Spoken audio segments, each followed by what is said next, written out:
Saya percaya hantu itu ada. Seumur hidup, setidaknya saya pernah sekali berjumpa dengan entitas yang disebut hantu. Hanya saja, wujudnya tidak seseram penampakan di film atau televisi.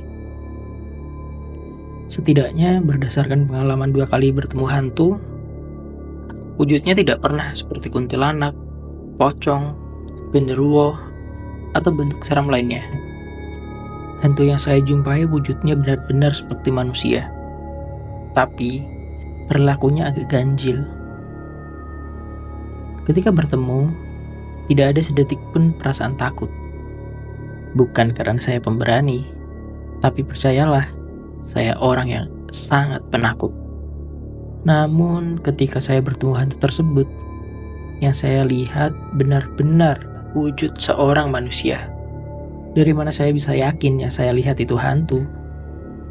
Karena ia muncul di tempat tak biasa dan tingkahnya aneh. Kebetulan, hantu yang saya temui adalah hantu anak kecil, berjenis kelamin perempuan dengan usia sekitar 7-10 tahun.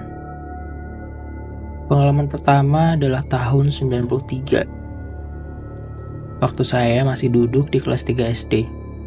Saya tinggal di sebuah desa di pedalaman Kalimantan, dan layaknya desa-desa lainnya, desa di Kalimantan berada di pinggir sungai. Dan sudah menjadi hal umum, penunjuk arah di Kalimantan berpatokan pada hulu, hilir, atau satu darat dan bawah. Kebetulan rumahku berada di daerah hulu kampung, dan kalau belajar mengaji harus di masjid di hilir kampung.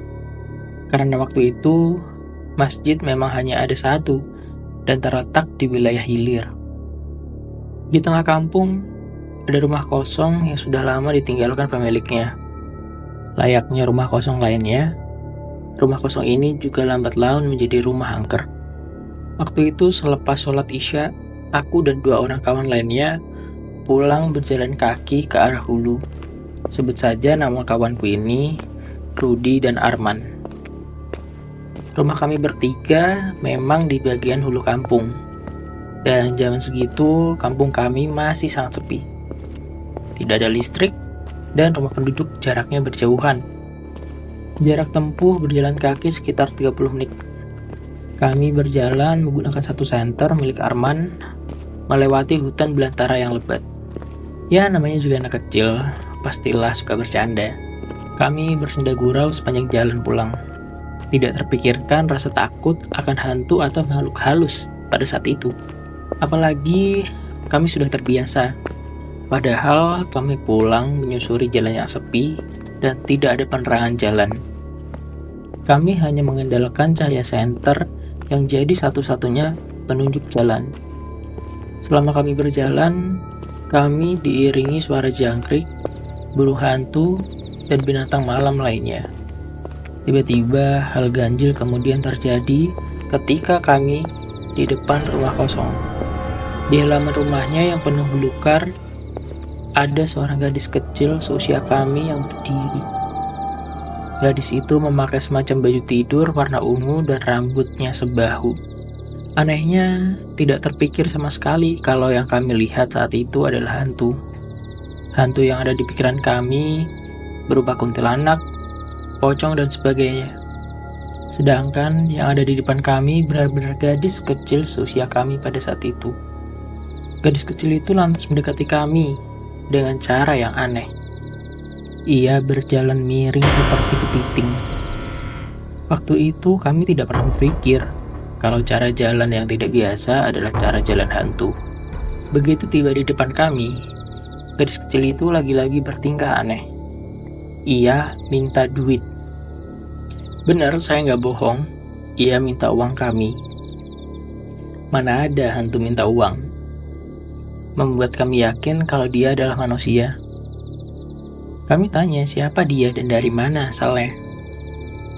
Namun ia hanya menggeleng. Sedangkan tangannya terus menjulur memaksa minta uang.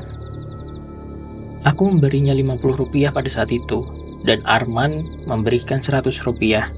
Sedangkan Rudi, dia tidak punya uang. Setelah memberi uang, kami kembali berjalan dan meninggalkan gadis kecil itu. Baru beberapa langkah, kami bertiga berdebat. Jangan-jangan yang kami lihat itu hantu. Guna memastikan, kami akhirnya menoleh ke belakang.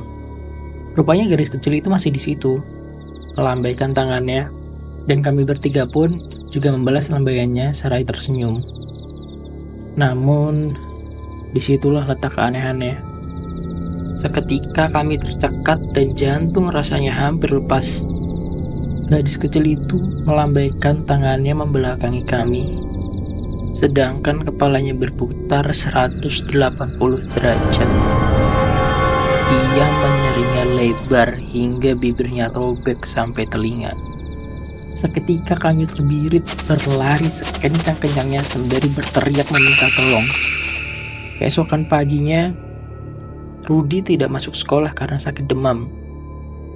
Naasnya setelah 2 minggu, Rudy akhirnya meninggal dunia karena demam panas yang tak kunjung terobati. Aku tidak tahu apakah sakitnya Rudy ada hubungannya dengan hantu anak kecil tadi. Namun sejak saat itu, aku tidak pernah lagi bertemu hantu. Aku harap hanya sekali itu saja, dan jangan pernah lagi.